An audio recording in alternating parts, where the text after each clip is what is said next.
मानव जीवन में नैतिक जीवन मूल्यों का विशेष महत्व है। इन्हीं मूल्यों में जीवन के सारे गुणों का समाहार है। हम चाहे किसी भी पद पर रहें, कोई भी काम करते रहें, नैतिकता का महत्व सदैव बना रहता है। सुबह सोकर उठने से लेकर रात्रि में सोने तक की बीच की अवधि में चाहे जो भी कार्य करते हों, उनमें नैतिकता की मांग की जाती है। हम अपने जीवन को विराटता की ओर इसी महान सद्गुण से ला सकते हैं।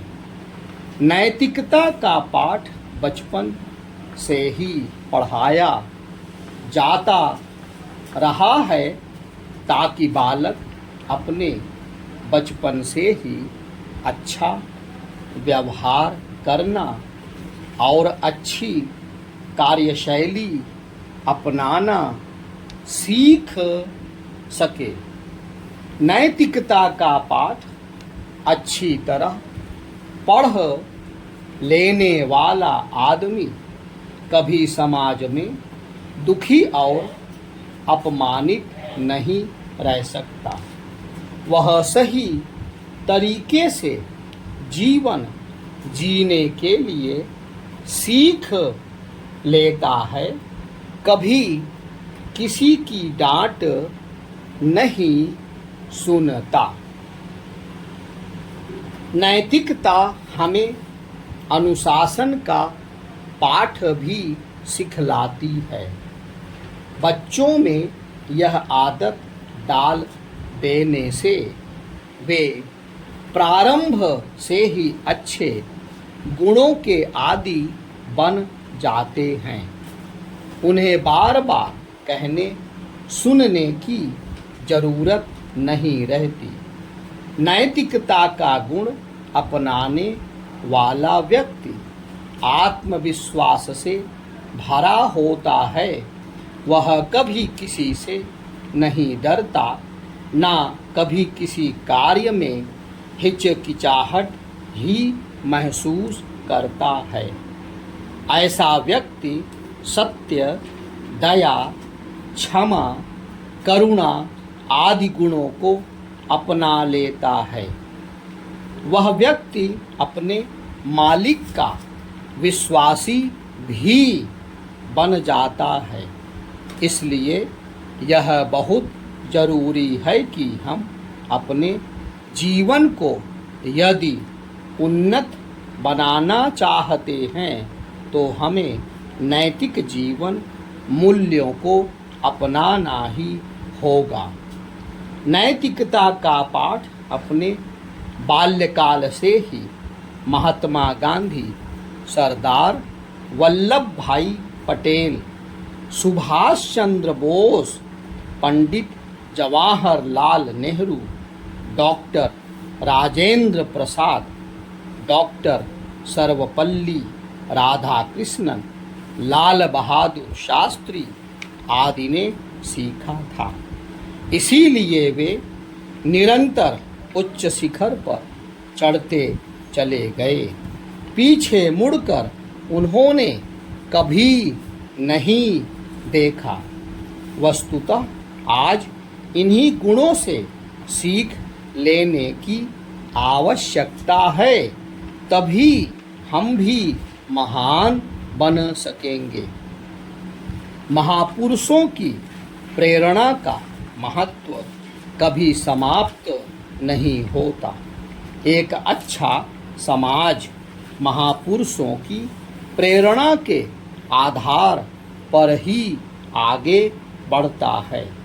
यह हम सब की जिम्मेदारी है कि जीवन के नैतिक मूल्यों का प्रभाव कभी कम ना होने दें। जिस समाज में नैतिक मूल्यों का पतन हो जाता है वह अंततः नष्ट हो जाता है।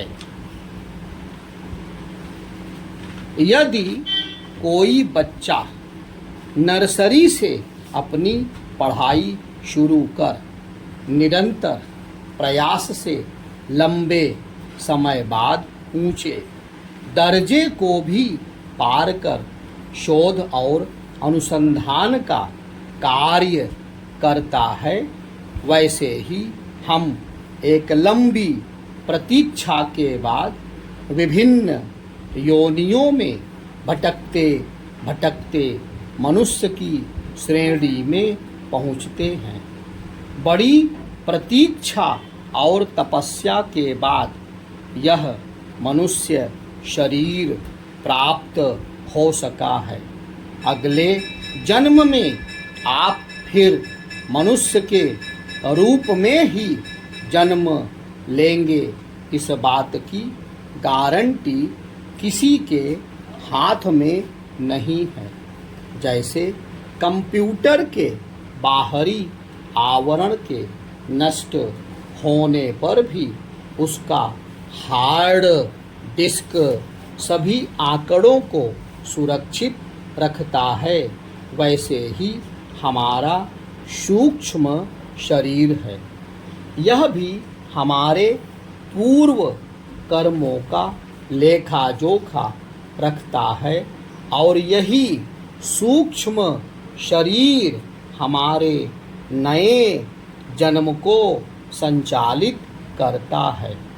अब इतनी लंबी प्रतीक्षा के लिए धैर्य की आवश्यकता होना लाजमी है।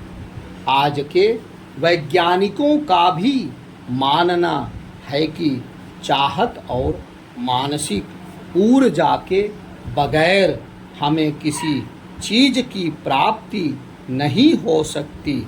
इसलिए कुछ पाने के लिए ऊर्जावान और धैर्यवान होना जरूरी है। किंतु आज तो हम अधीर हुए बैठे हैं। हम जल्दी से जल्दी धन, मान, ऊंची कुर्सी, संतान या व्यापार के झमेले में पड़े रह जाते हैं। हम अपना धीरज बिल्कुल खो देते हैं, लेकिन जो आदमी सच्चा है वह धैर्य नहीं खोता। वह तो दीर्घकाल तक प्रतीक्षा में खड़ा रह जाता है। आप मान लें कि जब हम बुरी बातें अपने मन में लाना चाहते हैं तभी ऐसी बातें हमारे मन में आती हैं।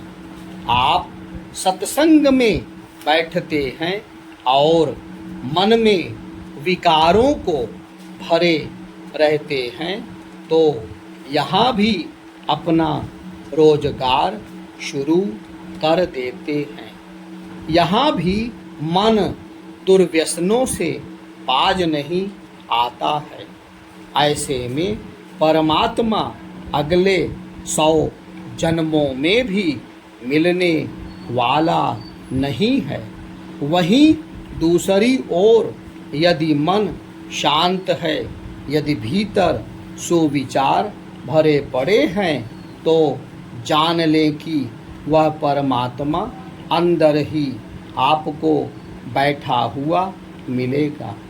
मनुष्य के जीवन में सबसे बड़ी बात है संकल्प। यदि आप संकल्पित व्यक्ति हैं, यदि आपकी निष्ठा अचल है तो जो चाहे सो पा सकते हैं।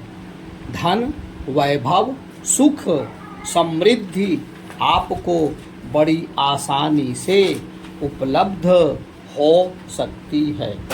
अगर आप व्यापारी, धनपति, अभिनेता या आविष्कारक होना चाहते हैं तो संकल्पित होकर अपने लक्ष्य के प्रति समर्पित रहें। किंतु आप यदि सुबह नेता और शाम को अभिनेता बनना चाहेंगे तो विश्वास करें कि कुछ भी मिलने वाला नहीं है। इसलिए संकल्पित और धैर्यवान होना सीखिए। मनुष्य ने अपनी हिम्मत और बुद्धि के आधार पर कई चुनौतियों को पार किया है, किंतु अब तक अपने मन को नियंत्रित करने में असफल रहा है। अधिकांश लोग कहते हैं मन एवं उसमें निरंतर आने वाले विचारों के प्रवाह को रोक पाना उनके लिए असंभव है, परंतु इसको संभव करना बिल्कुल सहज और सरल है। ध्यान अभ्यास द्वारा हम न केवल चंचल मन को काबू में कर सकते हैं, बल्कि विचारों को भी नियंत्रित कर सकते हैं। प्रायः लोग वस्तुओं को भूल जाते हैं, सुनी पढ़ी बातों को भूल जाने की घटनाएं भी होती रहती हैं, किंतु ऐसा कदाचित ही होता है कि कोई स्वयं को ही भुला दे। ऐसी विचित्रता मनुष्यों में देखी जा सकती है। मैं एक अजर अमर चैतन्य आत्मा हूँ। इस तथ्य को भुलाकर हमने खुद को शरीर मान उसी के स्वार्थों को अपना स्वार्थ, उसी की आवश्यकताओं को अपनी आवश्यकता मानना शुरू कर दिया है। हमें यह किंचित भी याद नहीं रहता कि शरीर और मन आत्मा रूपी सारथी के साधन मात्र हैं। हम आत्मा को दिव्य गुणों से सुसज्जित करने के बजाय शरीर को स्वर्ण आभूषणों से सजा रहे हैं। परमात्मा ज्ञान रूपी शक्तिवर्धक से आत्मा को वंचित करके शरीर रूपी स्थूल साधन को दूध पिला रहे हैं। आज हमारी हालत मेले में खो गए उस बच्चे जैसी हो गई है जिसका हाथ बीच रास्ते अपनी माँ के हाथ से छूट गया, जो अपना नाम, घर का पता और गंतव्य स्थान का नाम तक भूल गया। गीता में कहा गया है, जो मनुष्य मन को वश में कर लेता है उसका वह मन ही परम मित्र बन जाता है, लेकिन जो मन को वश में नहीं कर पाता है उसके लिए वह परम शत्रु के समान हो जाता है। मन का वशीकरण मंत्र है खुद को आत्मा समझना। मन, बुद्धि और संस्कार ही चैतन्य आत्मा के साधन हैं। इनको यदि कोई नियंत्रित कर सकता है तो वह है उनका स्वामी यानी आत्मा। हम सभी ध्यान साधना द्वारा अपने जीवन को सुखी एवं शांतिमय बना लें। मानव जीवन में सुख और दुख दोनों का मिश्रण होता है। सुख की अवस्था में मनुष्य उसके मद में उन्मुक्त रहता है, तो दुख की जरा सी दस्तक के बाद उसके कारणों की विवेचना में जुट जाता है। यह सच है कि सुख और दुख एक ही सिक्के के दो पहलू हैं। दोनों ही मनुष्य की अनुभूति का परिणाम है। प्रायः अनुकूलताओं में सुख और प्रतिकूलताओं में दुख महसूस करना मनुष्य का स्वभाव है। यूँ तो अधिकांश मनुष्य सुख की आकांक्षा करते हैं, लेकिन यह भी सही है कि दुख के अस्तित्व से ही सुख की अनुभूति हो पाती है। वास्तव में ये जीवन के दुख ही हैं जो व्यक्ति के पैर जमीन पर टिकाए रखते हैं। दुख की स्थिति में ही मनुष्य संघर्ष के लिए नए सिरे से तैयार होकर सुख प्राप्ति के उपक्रम में संलग्न हो जाता है। संसार में नाना प्रकार के सुख साधन भले कितने अच्छे दिखते हों, किंतु अंत में उनका परिणाम दुख ही है। संसार की चकाचौंध में छल ही छल भरा है। झूठी प्रतिष्ठा जीव के दुखों का प्रमुख कारण है, जिसे हम जीवन से अधिक महत्व देते हैं। जैसे कोई वस्तु या विषय जिसे हम अपने लिए अत्यंत महत्वपूर्ण मानने लगते हैं और प्रायः वही हमारे जीवन में दुख का कारण बनता है। दुखों से मुक्त ना होने का मुख्य कारण यह है कि प्राणी प्रायः दुखों के मूल पर नहीं अपितु उसके निमित्त और प्रहार करता आ रहा है। दुख का मूल कारण है कर्म और कर्म का मूल कारण है राग, द्वेष और मोह। दुख को मिटाना है तो उसके मूल कारण राग, द्वेष और मोह को मिटाना होगा। इनके कारण ही जन्म, जरा, मृत्यु और रोग आदि दुख उत्पन्न होते हैं। जहाँ तक मोह है वहाँ तक दुख आते रहेंगे। अतः कर्म बंध के मूल राग, द्वेष, अज्ञान और मोह आदि को समाप्त करके ही व्यक्ति दुख के मूल अर्थात कर्म और उससे जुड़े दुख को समाप्त कर सकता है। यही जीवन में सुख प्राप्ति का मंत्र भी है।